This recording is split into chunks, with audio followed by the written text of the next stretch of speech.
Americans already living EPA rollbacks under Pruitt seen in this 2017 photo. Drew Wynn, who quit his job in 2016 to pursue a career manufacturing cold brew coffee, died in October 2017 after using a paint stripper at the business in Charleston, South Carolina. EPA Administrator Scott Pruitt had put on hold the Obama administration's attempt to ban consumer sales of paint strippers containing the compound methylene chloride. But he reversed course in May after meeting with families of men who died after using paint stripper.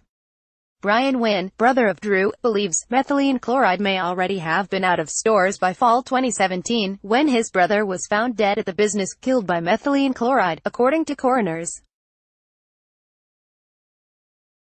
Brad Nettles, The Post and Courier via AP, Washington, AP, for 37 mostly female farm workers in California's Central Valley, U.S. Policy under Environmental Protection Agency Chief Scott Pruitt became personal not long after sunup one day in May 2017. Picking cabbage that morning, the workers noticed a tarry smell drifting from a nearby orchard. Mouths and lips tingled or went numb. Throats went dry. Soon some workers were vomiting and collapsing. Officials in California's farm-rich Kern County, where the workers fell ill, concluded that the harvesters were reacting to a pesticide, chlorpyrifos, misapplied at the neighboring orchard. 5 weeks before, in one of his first acts at EPA, Pruitt had reversed an Obama-era initiative to ban all food crop uses of the pesticide, which damages the brain and nervous system of fetuses and young children and has been prohibited as a household bug killer since 2001.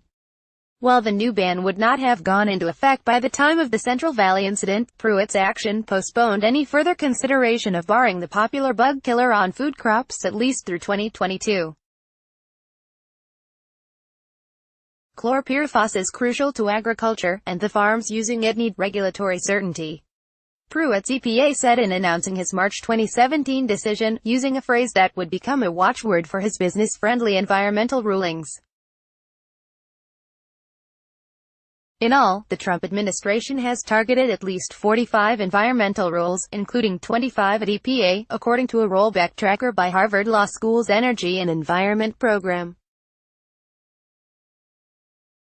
EPA rule changes would affect regulation of air, water and climate change, and transform how the EPA makes its regulatory decisions. Pruitt, who resigned Thursday after months of ethics scandals, announced many of the policy changes quickly, and former EPA officials and environmental group predict that his proposed rollbacks will be vulnerable to court challenges. The world is focusing on Pruitt and his indiscretions, but they're minuscule when you look at the impact of that change on decision-making, said Chris Zarba, who quit this year as coordinator of 2 of the agency's science advisory panels. He was referring to allegations, now the subject of several federal investigations, about Pruitt's lavish spending on travel and security, including a $43,000 soundproof telephone booth, and claims that he misused his office for personal gain, including seeking a fast food franchise for his wife. "This is not phone booths and Chick-fil-A issues," Zarba said. "This is Americans' lives." EPA spokesman Lincoln Ferguson defended the agency's work under Pruitt, although some achievements Ferguson noted were largely completed in previous administrations.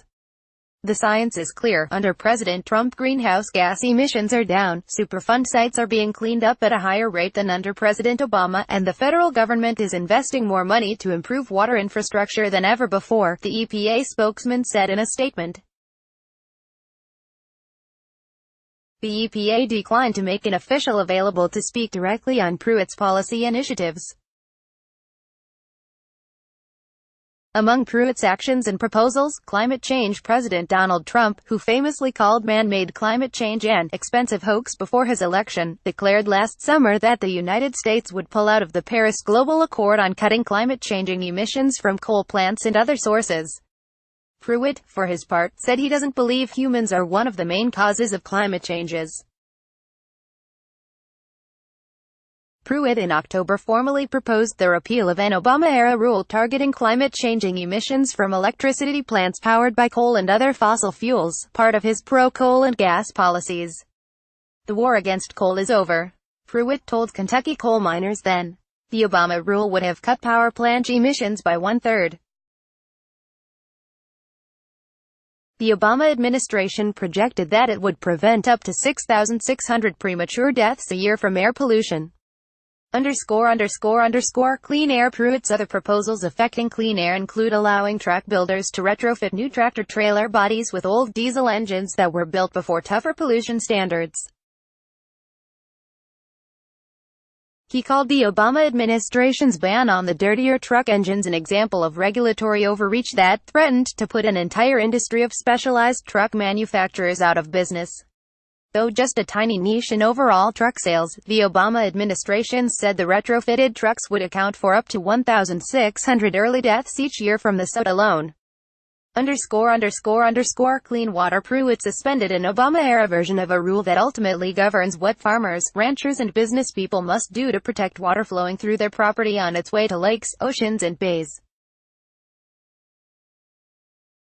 The so-called Waters of the United States rule impacts the water supply for people and wildlife. Pruitt, who had not yet publicly released his rewritten version of the rule when he resigned, told Nebraska farmers that his version would provide clarity and regulatory reform. "That's how you save the economy $1 billion, he added. Americans already are living with results of slowdowns and rollbacks in environmental regulation, said Elizabeth Sutherland, who resigned last year as Director of Science and Technology of the EPA's Office of Water. Everybody in the country is now exposed to ongoing pollution, future environmental crises, because so many of these are being repealed," Sutherland said. Science. Pruitt boosted industrial and business representation on panels that advise the EPA. Other Pruitt changes called for more consideration of the costs of environmental rules. And a major Pruitt change would allow EPA decision-makers to consider only studies for which all the underlying data is available. Supporters say those changes are broadening the EPA's decision-making and making it more transparent. Opponents said that change could throw out the kind of decades-long public health studies, using confidential patient information, that drove landmark regulation of air pollutants and other threats. Pesticides. Pruitt also paused or slowed action on some other regulations that were started but not completed during the Obama administration, as with chlorpyrifos. Chlorpyrifos used as directed offers wide margins of protection for human health and safety, said Greg M. Schmidt, spokesman for Dow DuPont Inc., maker of the pesticide.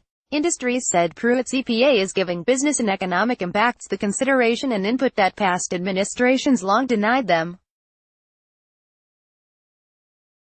This is about how you find the appropriate balance here, where we can continue to make significant progress in environmental and health protection while continuing to benefit the economy, said Mike Walls, Vice President of Regulatory and Technical Affairs at the American Chemistry Council Trade Group. The fact that industry no longer has an adversary in its government, and specifically at the EPA, is a huge step forward in common-sense regulation, said Ashley Burke of the National Mining Association. Mining group's members include coal companies, which stand to benefit from proposed Pruitt rollbacks of Obama-era initiatives on fossil fuel power plants and disposal of toxic coal ash. A retreat. Pruitt had put on hold the Obama administration's attempt to ban consumer sales of paint strippers containing the compound methylene chloride. But he reversed course in May after meeting with families of men who died after using paint stripper. Brian Wynn, brother of 31-year-old Drew, is grateful. But if Pruitt's EPA had never stayed the rule in the first place, Brian Wynn believes, methylene chloride may already have been out of stores by fall 2017, when his brother went to a South Carolina home goods store to buy paint stripper to use on the floor of his cold brew coffee company. Drew Wynn was found dead at the business last October, killed by methylene chloride, according to coroners. Copyright 2018 The Associated Press. All rights reserved. This material may not be published, broadcast, written or redistributed.